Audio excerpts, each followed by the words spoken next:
தமிழகத்தினுடைய முதலமைச்சர், திராவிட மாடல் அரசின் முதலமைச்சர், அன்பு தலைவர் தளபதி அவர்களுடைய ஆணைக்கிணங்க கோவை மாநகர் மாவட்ட திராவிட முன்னேற்ற கழகத்தின் சார்பில் முத்தமிழறிஞர், செம்மொழி காவலர் தலைவர் கலைஞர் அவர்களுடைய நூற்றாண்டு விழாவினை இந்த ஆண்டு முழுக்க மிகச்சிறப்பான முறையில் கொண்டாடுவதென்று கோவை மாநகர் மாவட்ட திராவிட முன்னேற்ற கழகத்தின் சார்பிலே முடிவு செய்யப்பட்டு இன்றைக்கு தொடர்ந்து தலைவர் கலைஞர் அவர்களுடைய நூற்றாண்டு விழா கோவையில் மிகச்சிறப்பான முறையில் மாநகர் மாவட்டத்தில் நாங்கள் கொண்டாடி கொண்டிருக்கின்றோம்.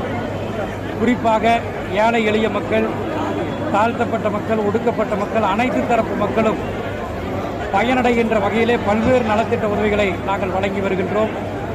கடந்த 10 தினங்களுக்கு முன்பு தமிழ்நாடு மருத்துவ மற்றும் மக்கள் நல்வாழ்வுத்துறை அமைச்சர் அண்ணன் மா சுப்பிரமணியம் அவர்கள் பங்கேற்ற மாபெரும் பொதுக்கூட்டத்தில் கீழமேடு பகுதியில் 5000த்திற்கும் மேற்பட்டவர்களுக்கு தையல் இயந்திரம், அதை போலவே சேலைகள், சலவை பெட்டிகள், வெட் கிரைண்டர் போன்ற மருத்துவ உதவி போன்ற பல்வேறு உதவிகள் வழங்கப்பட்டன. தேசிய பார்வையற்றோர் இணையத்தில் வசிக்கக்கூடியவர்களுக்கு உதவிகள் வழங்கப்பட்டன. நேற்றைக்கு வாகை சந்திரசேகர் அவர்கள் பங்கேற்ற மாபெரும் பொதுக்கூட்டம் நடைபெற்றது. இன்றைக்கு கோவை தெற்கு சட்டப்பேரவை தொகுதிக்குட்பட்ட இந்த பெரியகடை வீதி பகுதியில் தெற்கு சட்டப்பேரவை தொகுதி திராவிட முன்னேற்ற கழகத்தின் சார்பில் 5000த்திற்கும் மேற்பட்டவர்களுக்கு நலத்திட்ட உதவிகள், தையல் இயந்திரங்கள், சேலைகள் போன்ற பல்வேறு பொருள்கள் இன்றைக்கு வழங்கப்படுகின்றன. எல்லா மக்களுக்கும் இப்போ நாங்கள் வழங்கிட்டு இருக்கிறோம். இதை அடுத்து தொடர்ந்து இந்த ஒரு ஆண்டு முழுக்க அடுத்து வடக்கு சட்டப்பேரவை தொகுதியில் இதே போன்று பல்லாயிரக்கணக்கானவர்கள் பங்கு பெறக்கூடிய தலைவர் கலைஞர் நூற்றாண்டு விழா நிகழ்ச்சி நடத்தப் போகின்றோம். அதையடுத்து மாநகர் மாவட்ட திராவிட முன்னேற்ற கழகத்தின் சார்பில் 10,000த்திற்கும் மேற்பட்டவர்கள் பங்கேற்கக்கூடிய, மக்களுக்கு பல்வேறு நலத்திட்டங்கள் செய்யக்கூடிய மாபெரும் பொதுக்கூட்டத்தை நம்முடைய பொறுப்பு அமைச்சர் அண்ணன் முத்துசாமி அவருடைய தலைமையில் நாங்கள் நடத்த போகிறோம். அதையடுத்து பகுதிகள் வாரியாக, வட்டங்கள் வாரியாக, பூத்து கமிட்டி லெவல் வரை இந்த ஓராண்டு முழுக்க தலைவர் கலைஞர் அவருடைய நூற்றாண்டு விழாவினை நடத்துவதற்கு திட்டமிட்டிருக்கின்றோம். நலத்திட்ட உதவிகள் மட்டுமல்ல, மருத்துவ உதவிகள், அதை போலவே இரத்த தான முகாம்கள் நடத்துவது, இலக்கிய பட்டிமன்றங்கள் நடத்துவது, சுற்றுப்புற சூழலை பாதுகாப்பதற்கு, பசுமையாக இந்த கோவை மாநகரத்தை மாற்றுவதற்கு மரக்கன்றுகள் நட்டு வளர்ப்பதென்று தலைவர் கலைஞருடைய நூற்றாண்டு விழாவை மிகச்சிறப்பான முறையில் நடத்துவதற்கு நாங்கள் திட்டமிட்டிருக்கின்றோம். தொடர்ந்து தலைவர் கலைஞருடைய புகழை மக்களுக்கு போற்றி புகழுகின்ற வகையில் நாங்கள் கொண்டாடுவதற்கு திட்டமிட்டிருக்கிறோம் என்பதை இந்த நேரத்தில் தெரிவித்துக் கொள்கின்றேன்.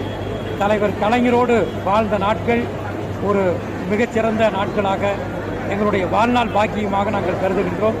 தலைவர் கலைஞரை என்றென்றும் நாங்கள் போற்றி புகழுவோம்.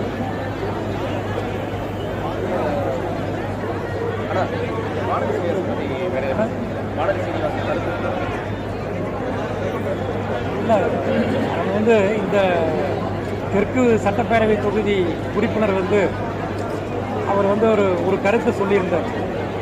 என்ன கருத்துன்னா, திமுகவை சேர்ந்தவங்க சட்டமன்ற உறுப்பினர்களும், அதை போலவே மாமன்ற உறுப்பினர்கள், உள்ளாட்சி பிரதிநிதிகள் காலையில் ஒரு வீட்டுக்கு, சாயந்தரம் ஒரு வீட்டுக்கு போகிறாங்க அப்படின்னு. அதுக்கு எங்களுடைய கருத்து என்னென்னா, பல பேர் பல கருத்து சொல்லிட்டு இருக்கிறாங்க.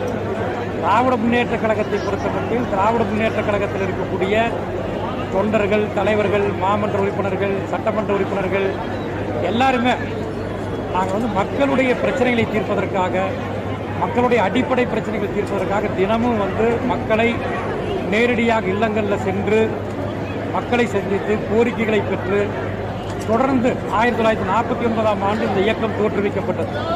அன்று முதல் இன்று வரை தொய்வில்லாமல் திமுக தமிழ்நாட்டுடைய வரலாற்றில் உயிரோட்டமாக இருந்து கொண்டிருக்கிறது. 19ஆம் நூற்றாண்டு, 20ஆம் நூற்றாண்டில் உயிரோட்டமாக இருந்துட்டு இருக்கிறது. அதுக்கு காரணம் என்னென்னா, மக்களுக்காக பணியாற்றுவது தான். ஆகவே மக்களுக்காக பணியாற்றுகின்ற அந்த ஜீன் தான் திமுகவுடைய ஜீனே தவிர, பாஜகவை போன்ற அந்த ஒன்றிய பாஜகவை போன்ற மதவெறியை தூண்டுகின்ற, பாசவெறியை தூண்டுகின்ற, அதே மாதிரி அவர் எப்படி டபுள் மீனிங்கில் பேசினாரோ அந்த மாதிரியான ஜீன் அல்ல என்பதை இந்த நேரத்தில் தெரிவித்தார்.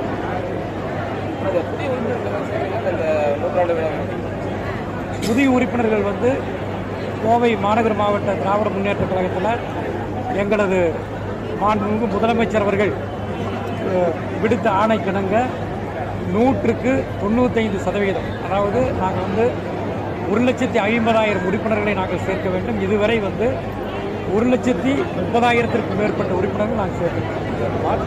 மாநகர் மாவட்ட நூற்றாண்டு விழா ஏதாவது நினைவு நிச்சயமாக எதிர்பார்க்கிறோம். கண்டிப்பாக வரும்போது சொல்கிறோம்.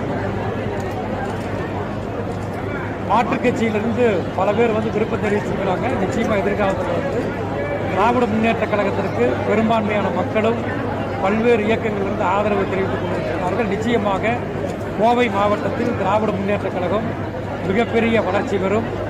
எங்களது மாவட்ட பொறுப்பு அமைச்சர் அண்ணன் முத்துசாமி அவர்களுடைய தலைமையில் நாங்கள் பல்வேறு மக்கள் வளர்ச்சிப் பணிகளை செய்து வருகின்ற 2024ஆம் ஆண்டு பாராளுமன்ற தேர்தலில் கோவையில் இருக்கக்கூடிய அனைத்து தொகுதிகளிலும் நாங்கள் வெற்றி பெறுகின்ற அந்த பணிகளை முழுவீச்சில் நாங்கள் செய்து வருகிறோம்.